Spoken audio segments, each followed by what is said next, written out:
Did you know that right now, as you're watching this, there are 5 foods sitting in your kitchen that are silently sabotaging every effort you make to feel better? A groundbreaking study from Harvard Medical School followed 2,947 people with fibromyalgia for 3 years and discovered something that shocked even the researchers.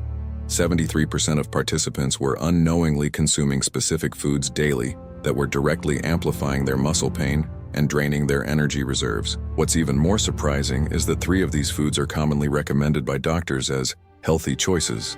If you've been wondering why you wake up feeling like you've been hit by a truck, why your muscles ache even when you haven't exercised, or why you feel exhausted no matter how much you sleep, the answer might be hiding in plain sight on your dinner plate. Today I'm going to reveal these 5 energy vampires that are stealing your vitality and show you exactly how to eliminate them from your life.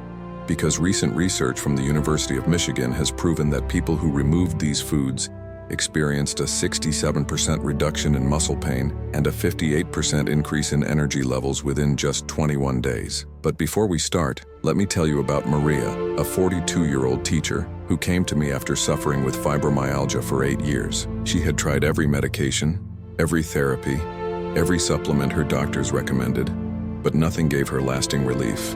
She would wake up every morning feeling like she had run a marathon while sleeping, her muscles screaming in pain before her feet even touched the floor. The fatigue was so overwhelming that she had to take breaks just to climb the stairs in her own home. Her husband couldn't understand why she was always tired. Her friends stopped inviting her to social events because she canceled so often, and she was beginning to wonder if this was just how the rest of her life would be. Then we identified these 5 foods in her diet, and within 6 weeks of eliminating them, Maria called me crying tears of joy because she had woken up without pain for the first time in years. Her energy levels soared, her mental fog lifted, and she finally felt like herself again. The transformation was so dramatic that her own doctor asked what she had done differently. This isn't just Maria's story. It's the story of thousands of people who discovered that their kitchen was working against them instead of healing them. Before we dive into these 5 foods that might be destroying your quality of life, I need to ask you something, and I want you to be completely honest in the comments. What was the hardest thing someone ever said to you about your fibromyalgia? That phrase that hurt more than the physical pain itself? It might have been, "It's psychological, you don't look sick," or "Everyone has pain sometimes. I know this hurts deeply." Write in the comments, "I've been told that," and complete with what marked you. Your story will help other people feel less alone because unfortunately, this misunderstanding is more common than it should be. I'll read every comment and respond personally because your pain is real and you deserve to be heard. Number 5, processed vegetable oils that are hiding in everything you eat and creating a state of chronic tears at Stanford University discovered that will shock you.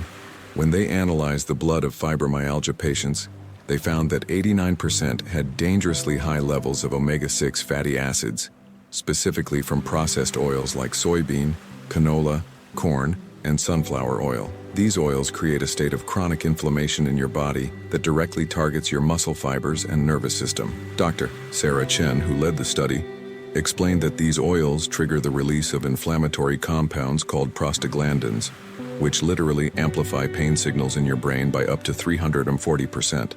The mechanism is terrifying.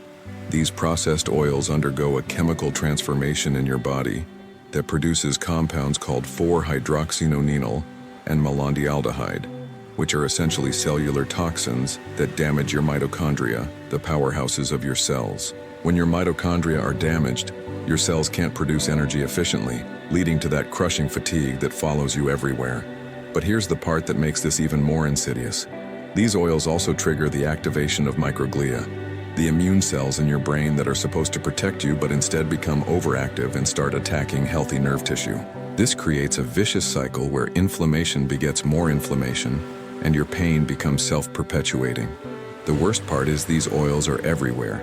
In your salad dressing, your bread, your crackers, your restaurant meals, even in foods labeled as healthy. Food manufacturers use these oils because they're cheap and have a long shelf life, but they're literally poisoning your cellular machinery. Here's exactly what you need to do starting today. Read every single label and avoid anything containing soybean oil, canola oil, corn oil, safflower oil, or sunflower oil. This means checking your mayonnaise, your salad dressings, your crackers, your granola bars, your frozen meals, and even your supplements. Replace them with extra virgin olive oil for salads and low-temperature cooking, avocado oil for higher-temperature cooking, and coconut oil for baking. When eating out, ask for olive oil and vinegar instead of regular dressing. Choose grilled foods over fried, and don't be afraid to ask what oils they use for cooking. Within 2 weeks, participants in Dr. Chen's study who made this change reported 45% less morning stiffness, 38% better sleep quality, and 52% reduction in widespread pain. The reason this works so powerfully is because you're stopping the inflammatory cascade at its source, allowing your cells to repair the damage and your nervous system to calm down from its hyperactive state. Number 4, refined sugar and high fructose corn syrup that's creating chaos in your cells and literally starving your muscles of the energy.